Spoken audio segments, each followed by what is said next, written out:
Hi everyone, अस्सलाम वालेकुम। मेरा नाम जलील अहमद है और मैं इस्लामी यूनिवर्सिटी भावलपुर का स्टूडेंट हूँ, बीबीए थर्ड सेमेस्टर। एंड अभी आज मेरी प्रेजेंटेशन है। जो टॉपिक हमारा है, जो डिस्कशन करने हैं, वो है हमारा चैप्टर नंबर 9। चैप्टर नंबर 9 है ट्रेनिंग एंड डेवलपमेंट। सो हमने ट्रेनिंग एंड डेवलपमेंट है क्या, इसके बारे में बताना है। एंड ट्रेनिंग एंड डेवलपमेंट के ऊपर जो है कुछ क्वेश्चंस हैं कि लाइक हम स्टडी करते हैं क्वेश्चन नंबर फर्स्ट के ऊपर, कि जैसे कि डेवलपमेंट एंड ट्रेनिंग को हम फर्स्ट क्वेश्चन है कि डिस्कस हाउ डेवलपमेंट के किस तरह डेवलपमेंट वो लीड करती है ट्रेनिंग के ऊपर। ट्रेनिंग एंड कैरियर्स वो किस तरह है। तो जो डेवलपमेंट होती है वो हम जब भी डेवलपमेंट की बात आती है तो वो एक लॉन्ग टर्म प्रोसेस होता है, long term and full course. उसके हम बात कर सकते हैं लेकिन जब हम ट्रेनिंग की बात करते हैं तो वो जब भी किसी अगर जॉब की बात करें या किसी भी चीज़ के किसी भी कोर्स, शॉर्ट कोर्स हो या लॉन्ग कोर्स हो, तो ट्रेनिंग जो करंट चीज़ के लिए होता है उसके लिए लफ्ज़ इस्तेमाल होता है करंट के लिए, जबकि development long term future oriented होते हैं। सो इसी के लिए अगर हम डेफिनेशन से नॉलेज लें तो कुछ इस तरह होगी कि the definition of development indicates that is future oriented, कि जो ये एक फ्यूचर ओरिएंटेड है डेवलपमेंट, कि हम इसको फ्यूचर के लिए हम डेवलपमेंट करते हैं किसी भी क्लाइंट्स के, किसी भी अपने एम्प्लॉयज़ की। तो development employees learning that is not necessary related to employees, कि इसमें learning is not necessary related to employees current job के लिए जो होता है। डेवलपमेंट एक फ्यूचर ओरिएंटेड प्रोग्राम्स होता है। And development study it prepares, वो प्रिपेयर करते हैं एम्प्लॉयज़, वो एम्प्लॉयज़ को प्रिपेयर करता है for the next job, other jobs के लिए, पोजीशन के लिए इन एन ऑर्गेनाइजेशन के लिए। जब किसी भी एम्प्लॉयज़ की हम डेवलपमेंट करेंगे वो ऑर्गेनाइजेशन के लिए बेहतरी के लिए हो गया, वो फ्यूचर के लिए और जो नेक्स्ट जॉब एंड ऑर्गेनाइजेशन के लिए बड़ा मुफीद होगा। एंड इंक्रीज द एबिलिटी, उसकी इंक्रीज एबिलिटी मूव करके इनटू द जॉब्स के लिए उनकी जो एबिलिटी होती है वो इंक्रीज होगी। And increase the job that will not exist. Development में आल्सो हेल्प एम्प्लॉयज़, जो डेवलपमेंट एम्प्लॉयज़ के अंदर जो एक हेल्प करेगी वो एक ये भी है कि उसके अंदर जो बेसिक चीज़ है कि उसके चेंजेस आएंगी। डेवलपमेंट का मेन मकसद ये कि चेंजेस है, like changes in technology, in other things mostly. So the जो न्यू टेक्नोलॉजी आ रही है, like new technology work design customer. लेकिन दूसरी तरफ अगर हम क्योंकि हम रिलेट कर रहे हैं कि ट्रेनिंग डेवलपमेंट एंड कैरियर के ऊपर, सो जब हम ट्रेनिंग की बात करेंगे तो ट्रेनिंग हम कुछ इस तरह बयान कर सकते हैं लाइक ट्रेनिंग ट्रेडिशनली फोर्सेज, जो ट्रेडिशनली फोर्सेज होते हैं हेल्पिंग एम्प्लॉयज़ होता है, जो एम्प्लॉयज़ होते हैं उसको हेल्प करता है, इसलिए कि जो जॉब वो करंटली जॉब कर रहा है उसके लिए हेल्प कर रहा है। एंड द मैनी ऑर्गेनाइजेशन, जो अभी जिस तरह के हम फ्यूचर में देख रहे हैं कि जो मैनी ऑर्गेनाइजेशंस हैं वो लिंक कर रही हैं कि जो ट्रेनिंग प्रोग्राम्स हैं उनको हम लिंक करें किसके साथ, जितने भी ऑर्गेनाइजेशन गोल्स हैं। इससे हेल्प क्या होगी कि वो फ्यूचर के लिए जो भी कोई भी ऑर्गेनाइजेशन होगी, बिजनेस गोल्स होंगे, उसके लिए वो बेहतरी के लिए साबित होंगे। एंड उसके बाद हम मूव करेंगे कैरियर्स के ऊपर कि कैरियर्स क्या है। अगर हम जब हम बात करते हैं कैरियर्स के ऊपर तो कैरियर्स फ्रीक्वेंटली चेंजेस होते हैं। वो किस तरह के अगर आज हम किसी पोस्ट पे हैं, अगर हम रिसेंटली अगर हमारे अंदर इंटरेस्ट किसी भी चीज़ का, किसी भी स्किल के ऊपर इंटरेस्ट पैदा होता है, लाइक किसी भी चीज़ के ऊपर, तो इंटरेस्ट की बेस पर हमारा जो नॉलेज है, स्किल्स है, वो बढ़ता है। उसके लिहाज से हम चेंजेस आती हैं। And in the work environment, तो define career that frequently changes based on changes in person, कि एक इंसान की abilities and values in the environment, जो हमें इन्वायरमेंट मिलता है। एंड अगर हम चाहते हैं कि as employees to remain marketable, तो मार्केबल रहने के लिए सबसे मोस्ट इम्पोर्टेंट क्या चीज़ है, सबसे इम्पोर्टेंट चीज़ ये है कि एम्प्लॉयज़ है वो must continue develop new skills. किसी भी ऑर्गेनाइजेशन के हम अगर सर्वाइव करना चाहते हैं तो हमें डेवलप करनी चाहिए न्यू स्किल्स। उसके बाद नेक्स्ट है कि आइडेंटिफाई करना है मेथड्स, वो कौन से मेथड्स हैं जो हम एम्प्लॉयज़ की डेवलपमेंट के लिए यूज़ करते हैं। Which are the methods, what are the methods. So the methods the many approaches के मोस्टली बहुत से अप्रोचेज हैं जिसके ज़रिए हम डेवलपमेंट कर सकते हैं एम्प्लॉयज़ के। हमने इसको 4 कैटेगराइज किए हैं। जो 4 कैटेगराइज वो ये है कि formal education, assessment, job experience and interpersonal relationship. अगर हम बात करें फॉर्मल एजुकेशन के अंदर इंक्लूड्स क्या क्या है। फॉर्मल एजुकेशन के अंदर जो इंक्लूड्स हैं वो है workshops, short courses, lectures, simulations and experimental programmes. Many company, जो बहुत सारी कंपनीज है वो ऑपरेट करती हैं training and development centres. So हम इससे डेवलपमेंट एंड ट्रेनिंग प्रोग्राम्स को ऑपरेट करती है मैनी ऑर्गेनाइजेशन। उसके अलावा ऑर्गेनाइजेशन जो सपोर्ट करती है, कोई भी ऑर्गेनाइजेशन वो एम्प्लॉयज डेवलपमेंट को सपोर्ट करती है, क्योंकि किसी भी ऑर्गेनाइजेशन की जब हम उसकी डेवलपमेंट करेंगे, सपोर्ट करेंगे, तो उसमें उसी ऑर्गेनाइजेशन का बहुत ज़्यादा फ़ायदा ही होगा। तो सेकंड है असेसमेंट। हम उसके असेसमेंट के बारे में क्या करेंगे।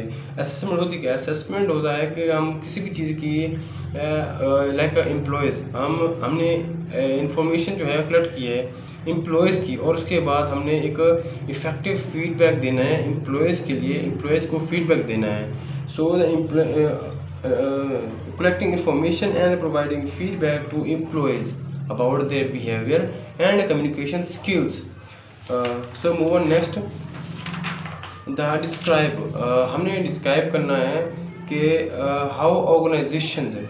हाउ किस तरह ऑर्गेनाइजेशंस यूज असेसमेंट, के ऑर्गेनाइजेशन के अंदर किस तरह जो है वो असेसमेंट को यूज़ करती हैं for personality type, behaviours, communication skills and job performance on a plan employ.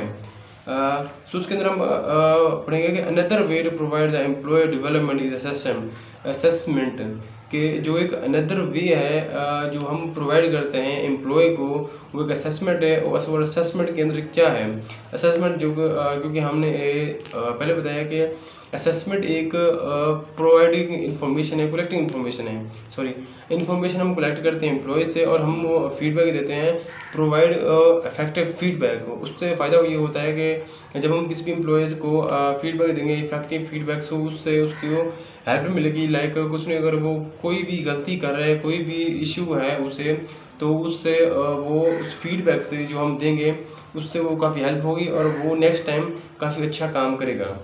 And उसके बाद असेसमेंट टूल्स क्या है। अगर हम असेसमेंट टूल्स की बात करेंगे तो असेसमेंट टूल्स बात करेंगे तो मायर्स ब्रिग्स टाइप इंडिकेटर जो कि MBTI है। और सेकंड टूल है assessment centres. Third tool benchmarks assessment, performance appraisal and the fifth one is 360 performance appraisal, जो कि 360 फीडबैक जो काफ़ी इंपॉर्टेंट है। एंड अब हम डिस्कस करते हैं कि Myers Briggs MBTI Myers Briggs type indicator क्या है। It is a psychological test. ये एक साइकोलॉजी जैसा टेस्ट है जो इम्प्लाइज करता है परफॉर्मेंस, जो इंडिविजुअल परफॉर्मेंस के लिए जो इम्प्लाइज किया जाता है। फॉर सोर्स ऑफ एनर्जी के लिए सोर्स मीन्स, इसका मतलब क्या है कि इंफॉर्मेशन गैदरिंग, कि हमने जो इन्फॉर्मेशन है वो गैदर की है। Information gathering, way of decision making, किस तरह हमने जो डिसीजन मेकिंग अख्तियार की है, way of decision making and lifestyle, providing information for team building and leadership development, कि हमने जो इन्फॉर्मेशन है वो प्रोवाइड करनी है किसके लिए, कि हमने जो इसका मैच ब्रिक्स तक है ये है कि हमने एक टीम बिल्ड करनी है, इंफॉर्मेशन कलेक्ट करनी है और for the leadership development and the next is this is the most popular test for employee development, कि ये जो टेस्ट है ये मोस्ट पॉपुलर टेस्ट है किसी भी एम्प्लॉयज़ के लिए। And next is the assessment, जो ये assessment consist of 100 question. Assessment मुश्तमिल होती है 100 क्वेश्चन के ऊपर, 100 क्वेश्चन के ऊपर असेसमेंट करती है। अबाउट हाउ, कि जब ये असेसमेंट की हम बात करते हैं, assessment consist of more than 100 question के, वो मोर देन 100 क्वेश्चन पर कंसिस्ट करते हैं। अबाउट किसके ऊपर, how the person feels and prefers to behave in different situations, कि वो किस तरह वो महसूस करता है इन एन ऑर्गेनाइजेशन और द ऑर्गेनाइजेशन एंड प्रेफर्स करता है to behave in different situation के लाइक बहुत से सिचुएशंस आ जाती हैं हम ऑर्गेनाइजेशन के अंदर अच्छी बुरी, तो उसके अंदर वो बिहेव किस तरह करता है इसके ऊपर भी हम लाइक कर सकते हैं। तो असेसमेंट सेंटर्स क्या है?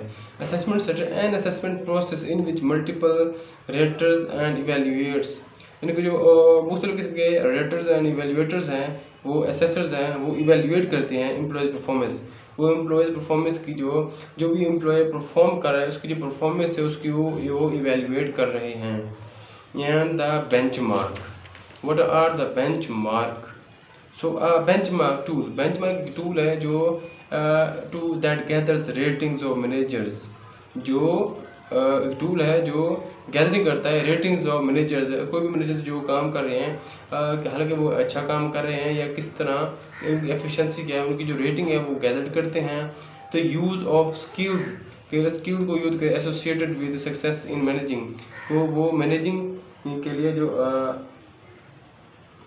जो for managing in success managing, जो कोई भी चीज़ का हम मैनेजमेंट कर रहे हैं उसको जो सक्सेसफुल मैनेजिंग के लिए होता है। उसके बाद हम बात करें performance appraisal. What is the performance appraisal? क्या है performance appraisal? Can be use for the employ development. Performance appraisal भी वो डेवलपमेंट के लिए यूज होते हैं जो भी लाइक एम्प्लॉयज़ हैं उनकी परफॉर्मेंस के ऊपर। सो द अप्राइसल सिस्टम वो जो performance can be use for employee development, लेकिन वो एम्प्लॉय डेवलपमेंट के लिए यूज़ होता है सर्टेन उसकी कुछ कंडीशंस है उसके नतीजे में। Like appraisal must tell employees specifically about their performance problems. जो अप्राइसल सिस्टम है वो जो हमारे अंडर एम्प्लॉयज़ काम कर रहे हैं उनको अंदर जो है उनकी जो परफॉर्मेंस है लाइक वो परफॉर्म कर रहे हैं, उनको जो जिस जगह पर उनको एम्प्लॉयज़ की जो प्रॉब्लम्स है वो उनके बारे में बताएगा ताकि वो नेक्स्ट टाइम ऐसी गलती ना करें। एंड वेज, और ये एक ऐसी वेज है लाइक एक तरीका है जहाँ से वो अपनी परफॉर्मेंस इम्प्रूव कर सकते हैं।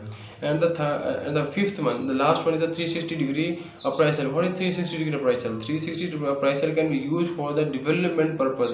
360 डिग्री जो है वो अप्राइसल है जो यूज होता है for the development purpose. The rater would identify an area of behavior as a strength of the employee। जो रेटर है वो आइडेंटिफाई करता है एरिया ऑफ बिहेवियर जो एम्प्लॉयज़ को स्ट्रेंथन मोर मजबूत ताकतवर बनाता है। Are an requiring further development, जो स्ट्रेंथन करता है उसकी जो डेवलपमेंट है वो और नेक्स्ट डे बाई डे उसकी डेवलपमेंट और ज़्यादा होती है। The results presented to the employ, जो results presented to the employ, जो एम्प्लॉय को रिजल्ट्स प्रेजेंट किए show how he or she was rated on each item and she value differ from others raters evaluation, कि उसकी जो rating है वो किस तरह बिहेव किया, उसका जो काम क्या था उसके ऊपर जो है उसने रेटिंग दिया है उसके ऊपर। So the individual reviews the results, जो इंडिविजुअल्स रिव्यूज एंड रिजल्ट्स है वो क्लैरिफाई करते हैं लाइक कोई भी लाइक स्ट्रेंथ एंड वीकनेस इसकी क्लैरिफाई करता है, आपकी रेटिंग के ऊपर जो वो क्लैरिफाई करता है। And explain how job experience can be use for developing skills, कि जॉब एक्सपीरियंस किस तरह यूज होता है डेवलपिंग स्किल्स के लिए। सो जॉब एक्सपीरियंस है क्या? Like job experience the combination of relationships, problems, demands, tasks and other features of an employee jobs।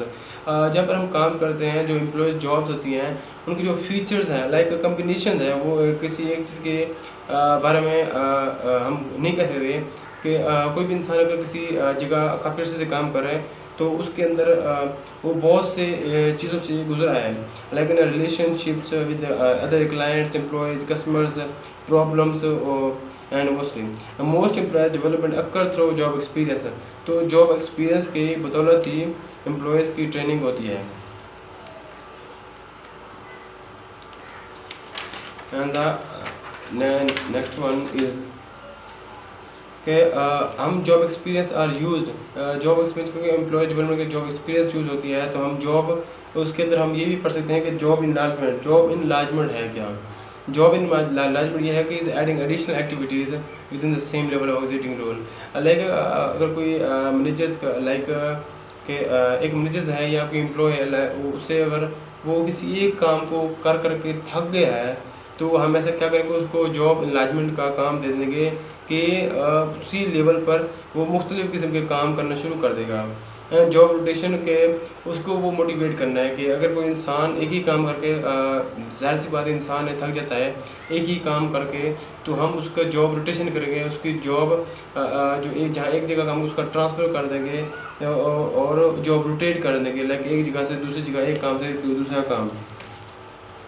So the principles of successful mentoring programmes, जो mentoring programme जो principles हैं for successful mentoring programmes हैं, तो उसके अंदर ये है कि हम मेंटोरिंग करते हैं, कोचिंग करते हैं कि लाइक एम्प्लॉयज़ जो हम न्यू हायर एम्प्लॉयज़ करते हैं उसके अंदर हम उसको ट्रेनिंग देते हैं कि हम आपने किस तरह इस एम्प्लॉयज़ को ऑर्गेनाइजेशन को चलाना है, उसकी हम कोचिंग देते हैं। एंड मेंटोरिंग जो भी एक्सपीरियंस वाले लोग ऑर्गेनाइजेशन के अंदर हैं वो एक एक्सपीरियंस के तौर पर उन्हें बताते हैं। How managers and peers develop employees through coaching, कि बताएं कि मैनेजर्स के किस तरह जो है डेवलप एम्प्लॉयज़ करते हैं थ्रू कोचिंग। कि आ कोच इज़ अ पीयर और manager who works with employees, कि वो एम्प्लॉयज़ के साथ काम करता है, उसको मोटिवेट करता है कि how you can work with the experience person and with employees and working one with an employees as one giving feedback and the helping employees learn for themselves, for example helping them find experts and teaching them to attain feedback from others. So identify, तो हमने जो next problem है हमारी question है वो हमें identify करना है कि the steps in the process of career management. तो कैरियर मैनेजमेंट का स्टेप्स क्या है, तो system for career management, employee development is most likely to meet the organization needs if it is part of the human resource management of career management. In practice organizations career management system vary. Some rely heavily on information relationships, while the others are sophisticated programs. And I think chapter complete होने वाला है।